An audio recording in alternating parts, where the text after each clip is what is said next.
As you may know, Seraph items are potentially quite powerful gear in the right hands. The only issue is they require killing a raid boss or obtaining Seraph Crystals to buy them from the store. So what is the easiest way to get Seraph Crystals? Well, Seraph Crystals can be obtained in one of two ways. The main and pretty much only real viable way is through killing raid bosses in Ultimate Vault Hunter mode. More specifically, Hyperius and Master Ghee in the Captain Scarlet DLC, Pyro Pete in the Campaign of Carnage, Veracitus in the Big Game Hunt, and the Ancient Dragons from the Tina DLC. They can also be earned from playing the slot machines in Flamerock Refuge, but they're so rare that it'll probably never be worth doing this way. The only benefit to the machines is that they can be obtained in normal and True Vault Hunter mode. So in this video, I'm going to be covering what I believe to be the easiest ways to kill Seraph Guardians, consisting of methods that work on all characters and some character-specific choices. Now, I'm not necessarily talking about how quick someone can kill a boss. With perfect gear and good RNG, some of these bosses can be destroyed in seconds. This is really about what pretty much anyone and any player would be able to do regardless of skill level.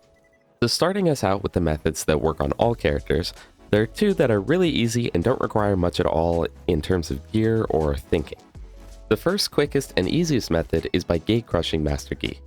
In order to do this method, you pretty much just need a longbow singularity with a low fuse. Make sure to look out for these while you play through the game. Now go to Ghee's arena and make sure you don't go inside the gate. Start throwing your singularities to pull Ghee closer and closer to you until he's near this slope. And throw some singularities at the cave ceiling. Try to get him as close to the gate as possible, but make sure to keep at least one grenade on you. Once he's at the gate, walk in, punch him, and throw a singularity outside the gate. You just gate crush Master Ghee. Feel free to take his loot and sell it so you can buy more grenades for the next kill. In order to reset him, you can either rocket jump out of the arena or just kill yourself and he'll respawn. You can also rocket jump out of the map to find any loot that may have gone through the floor. Now there is one very big problem with this method. In order to unlock Master Ghee, you have to kill Hyperius. Hyperius is a pretty tough boss, so unlocking Master Ghee can be too difficult for some players. If you can kill Hyperius to get to Ghee, then this may be your best method. Now for the other method, we're going to be killing Pyro Pete. All you need is a bee shield, but ideally you have something that's good for bee damage, like a Deepa, Sandhawk, or whatever else with unlisted projectiles. Here you can see I'm at Pete's arena with a bee shield and a Sandhawk. I also have a cat class mod and a Bone of the Ancients, but there's plenty more you could do for better damage. So go up and spawn Pyro Pete, then run over to these two big pillars and grenade jump onto the ledge. There you go, you've essentially killed Pyro Pete. It's just a matter of how long it ends up taking you. You can spray down bullets on him and he can't do anything to you aside from his Nova attacks. If you hear or see him doing one, just move a little behind the pillars. I should mention that if you're purely farming crystals, definitely don't do it at OP 10 like I did here because it takes way longer, unless of course you want some of his gear. If you end up needing ammo, you can bring Pete over to the side of the pillars, and he ends up actually getting stuck up on the ledge, so you can essentially swap places with him and run to the ammo boxes. Alternatively, if you wanted, you could just use an infinity. It takes forever, but I've certainly done it many times, and you never have to get ammo. Obviously, if you do end up getting hit by a Nova, just spawn the spider ants and wash yourself off. Once you finally kill them, make sure you either leave the arena through the back and re-enter the bar, or kill yourself and respawn so you never have to spend Iridium to spawn him past the first time. Finally, we're moving on to easy character-specific crystal farms, starting with Zero. So Zero is actually really good at killing raid bosses by default, thanks mostly to critical ascension, but let's say you don't want to think while getting crystals, in comes the Hyperious boar that I'm sure you're probably all aware of. This can be done with literally any weapon that can proc boar and just requires a singularity grenade and for you to be actually spec'd into boar. Go to his arena and shoot him, then run behind the pipe to avoid his Nova. After he's done, throw your deception into the wall and run over. Start throwing your singularities to get the bots as close to Hyperius as you can. You want them to be pretty much touching him. Now get the bots between you and Hyperius and start shooting. If you get lucky, he should disappear from existence and you should be able to run out of the arena and go back in to respawn him and despawn the bots.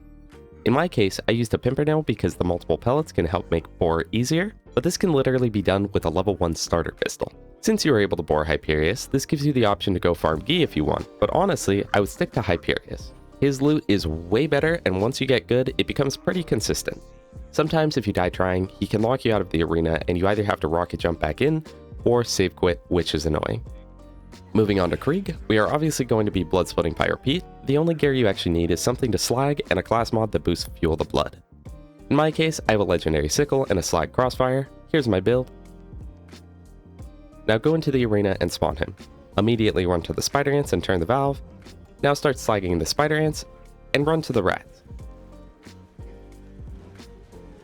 Start throwing slag betties around the arena until everyone is purple and either stab an enemy with the rapier or enter release the beast and kill an enemy that way. You'll want to wait until you've got at least around 50 bloodlust stacks and wait a little for the rats to spawn. Assuming you did it right, Pyro Pete should explode quickly. Just like before, kill yourself and run back to avoid paying iridium. The only real downside to this method is that sometimes Pete doesn't drop many crystals or his Seraph item when he's blood sploded. As for the last character with an easy raid boss kill, we have Salvador. Now he has ways of killing pretty much every raid boss with relative ease, but I'm not adding in every way Sal can kill a boss. So if you have a deputy build going, you can probably just kill the ancient dragons really easily, and I would 100% just recommend doing that. They're a great XP farm, drop an insane amount of iridium, and drop a ton of loot. But if you'd rather just speed farm crystals, you can fight Hyperius instead and also have a chance for the Norfleet. The first method is the tried and true Pimperhab build. Just get a Pimpernel in your left hand, ideally a slag one, and an Ahab, Nukem, or Worldburn in your right, and watch everything die. If you want to get maximum damage, spec in a money shot with a money shot comm, and empty all of the ammo from your rocket launcher. This will make your Pimpernel get money shot on every single shot. Now literally just shoot at Hyperius. You should be taking large chunks out of his health with each shot. Eventually he'll put up his shield, and here you have two options. Either shoot each of his bots until they put their shields up, or just walk into his shield and start blasting. Once you have this down, you should be able to farm him at least once a minute.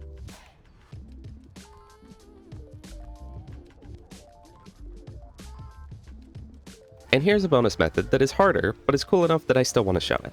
This is going to require running a deputy build with some sort of high pellet shotgun, easy to find, a class mod that boosts money shot, also pretty easy to find, and an antagonist shield. This fight is literally just about shooting Hyperius and having the bullets reflect off of him and back onto you, then having your shield reflect back to him, then back to you, so on and so forth. Technically, most of the characters can do it, but it's just way easier on Sal. This is great and all, but there's one big issue. You have to have the antagonist, which requires Seraph Crystals to purchase. This is a really great farm for more crystals and good loot, but you're going to need to kill some raid bosses before you can actually buy the shield. Maya doesn't really have any easy kills for these bosses, and the same applies to Accident and Gage. You can certainly farm 600 Anarchy and drunk shot the Hive, but that requires stacking, a Hive, and hardest of all, playing Gage. And honestly, that about wraps up this video. All in all, I'd say that your best and easiest farm will depend on you. Personally, I get unlucky reflecting Hyperius, but some people have trouble blood splitting Pete. Maybe you want to do something that requires virtually no setup, like Pete, or maybe you're willing to get some stuff first beforehand, like the reflection kill. I already said it earlier, but I'll say it again. These aren't necessarily the best methods for killing the bosses, nor are they the fastest. But they are relatively easy, and I know that you guys can do them too. If you enjoyed this video or found it at all useful, please consider leaving a like and subscribing to my channel. You guys have been amazing with how much growth you've had my channel go through, and it never goes unappreciated, even for a day. Leave your favorite methods in the comments below, and peace out.